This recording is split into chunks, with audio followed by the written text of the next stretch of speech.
Les Sénégalais ont également rejeté cette façon de faire de la politique, où l'on proclame la main dans le cœur, la main sur le cœur, que la patrie viendra avant le parti, et où chaque acte posé démontre le contraire.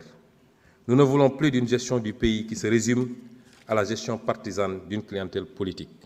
Nous ne voulons plus d'un pays où les richesses sont accaparées par un clan. Nous voulons, au contraire, un pays où les ressources du pays sont gérées au profit de tous et où le mérite est plus important, que l'appartenance familiale, ethnique ou politique.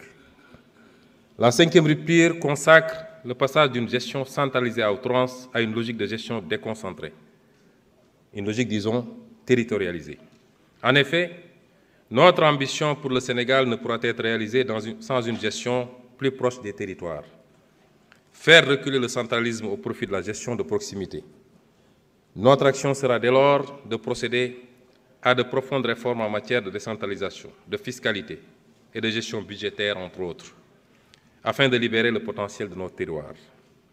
Au sein de ces pôles, les villes épicentres seront au cœur de la nouvelle stratégie.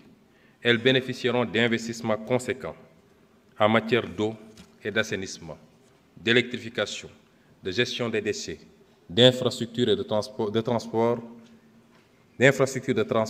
et numérique, et j'en passe.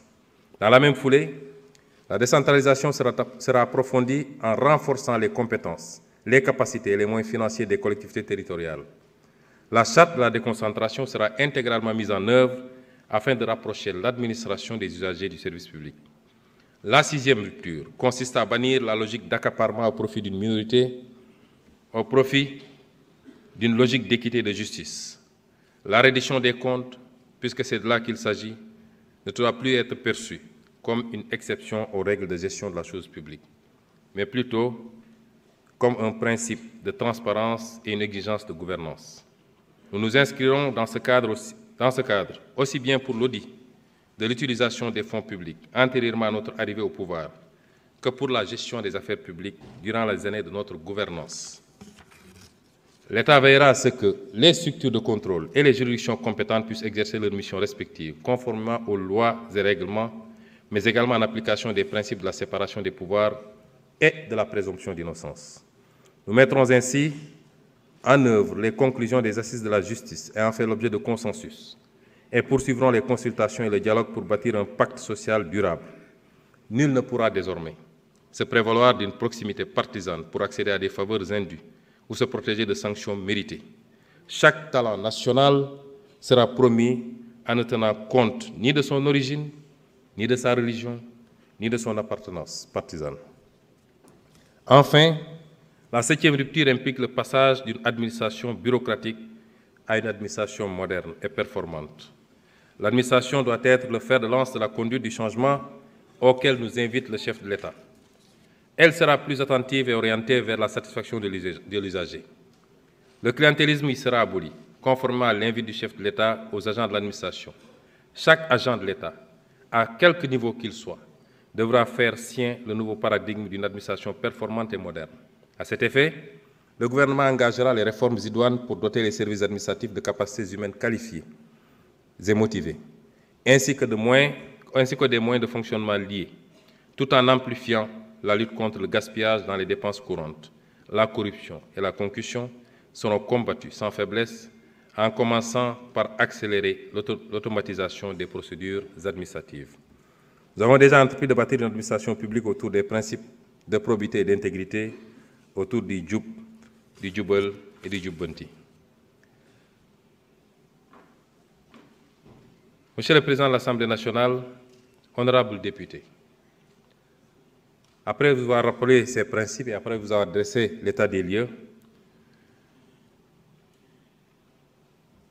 vous avoir rappelé les 7 principes qui vont fonder notre logique de rupture, nous allons faire quelques développements sur le cap 2025-2029. Les ruptures que je viens d'évoquer guideront notre stratégie opérationnelle pour les 5 prochaines années. Pour cela, notre premier devoir est de traduire la vision du chef de l'État de façon concrète, pour qu'elle soit partagée et que chaque Sénégalais soit fier d'en parler, soit fier chaque jour d'y apporter sa pierre. D'abord, un Sénégal souverain sera une réalité tangible si nous nous en donnons les moyens en matière économique, énergétique, alimentaire, pharmaceutique, scientifique, technologique et sécuritaire. Un Sénégal juste repose sur une véritable paix sociale, une nation où règne la justice, l'équité, l'unité et la cohésion nationale. Un Sénégal prospère implique de tripler le revenu par habitant pour rejoindre la catégorie supérieure des pays à revenus intermédiaires, et cette ambition sera réalisée grâce à une croissance annuelle minimale de 6,5% sur 25 ans, qui transforme qualitativement la vie des populations. Croissance inclusive, s'entend, et une croissance endogène également. Monsieur le Président de l'Assemblée nationale, honorables députés, l'agenda national de transformation se décline en 4 axes, à savoir, premier axe, une économie compétitive. Deuxième axe, un capital humain de qualité et l'équité sociale. Troisième axe, un aménagement et un développement durable. Et enfin, quatrième axe, une bonne gouvernance et un engagement africain. Pour réussir ces axes, il y a des prérequis indispensables. Les conditions de succès de cette vision reposent sur des prérequis relatifs à la présence d'un État stratège, sachant anticiper les mutations, sachant planifier les actions, sachant réguler efficacement et dans la transparence les politiques publiques. Ces prérequis ne sont toutefois pas des conditions suffisantes dans le cas des pays en développement comme le Sénégal, fortement dépendants des flux de financement et d'investissements étrangers. Il leur faut impérativement résoudre cette problématique de dépendance en relevant sensiblement leur capacité de mobilisation de ressources internes au travers de la politique fiscale, l'approfondissement du marché du crédit bancaire et du marché financier, mais surtout la promotion de mécanismes alternatifs de financement. Concernant la politique de relèvement sensible des recettes de l'État, la fiscalité, et il ne faut pas que les Sénégalais en aient peur, parce qu'elle est la base et le soutien de toute action politique et de toute capacité à relever l'offre de biens et services publics. La fiscalité est certainement le maillon le plus important de la politique budgétaire. Cependant, le Sénégal peine à mobiliser de manière optimale les recettes fiscales, principal instrument de financement souverain. Aujourd'hui, nous sommes à un taux de pression fiscale d'un peu moins de 18%, en deçà donc du ratio de 20% fixé par le critère de convergence de l'UEMOA. Notre ambition est d'atteindre et de maintenir un taux de pression fiscale supérieur ou au moins égal à 20%, ce qui correspondrait à des recettes additionnelles de plusieurs centaines de milliards annuels. Ce résultat est largement à notre portée si notre système fiscal et notre administration fiscale et nos administrations fiscales et douanières qui l'exécutent sont purgées des tares qui plombent leur action. Il s'agit notamment de juguler le phénomène incontrôlé des niches fiscales avec son corollaire mal ou sous-évalué de perte de recettes. Monsieur le Président de l'Assemblée nationale, honorables députés, dans le cadre de l'ambitieuse réforme fiscale que je propose, mon gouvernement s'engage ici et maintenant à formuler et à mettre en œuvre des mesures fortes de rationalisation des dépenses fiscales afin de réduire progressivement l'impact des exonérations sur la mobilisation des recettes, tout en restaurant des marges budgétaires pour le financement de notre politique économique et sociale. Notre politique fiscale conciliera le besoin de mobilisation des recettes fiscales à la politique de promotion des investissements dans le pays.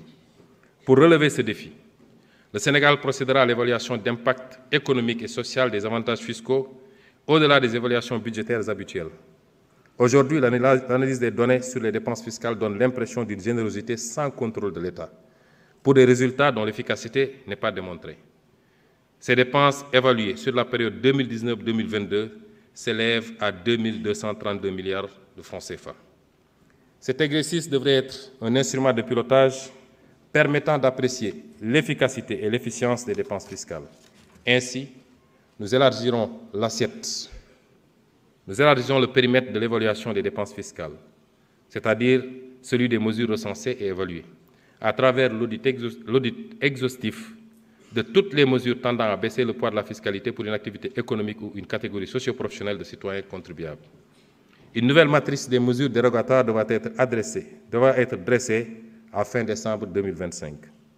Le gouvernement travaillera également sur la rationalisation des exonérations relatives, premièrement à l'impôt sur les sociétés des cimenteries, l'impôt sur le revenu, notamment par une réactualisation du barème progressif, aux consommations de la tranche sociale des livraisons d'eau et d'électricité, pour ne viser que les consommateurs les plus défavorisés.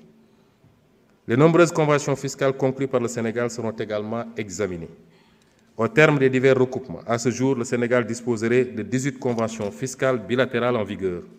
Cette politique est un véritable boulevard à la fraude et à l'évasion fiscale. C'est pourquoi, conformément aux directives du Président de la République, nous procéderons au retrait du Sénégal de toute convention bilatérale avec un paradis fiscal et renégocierons les clauses défavorables des conventions conclues avec des États à fiscalité normale lorsque ces conventions nous sont défavorables. Nous lancerons le chantier de la rationalisation des mesures dérogatoires éparpillées dans plusieurs textes, le Code minier, les zones franches industrielles, le régime d'entreprise France Exportation, le Code pétrolier, le Code des télécommunications, le Code des investissements, et le rapatriement dans un seul corpus, qui est le Code général des impôts, qui sera un chantier prioritaire. Monsieur le Président de l'Assemblée nationale, honorables députés, en plus de ces mesures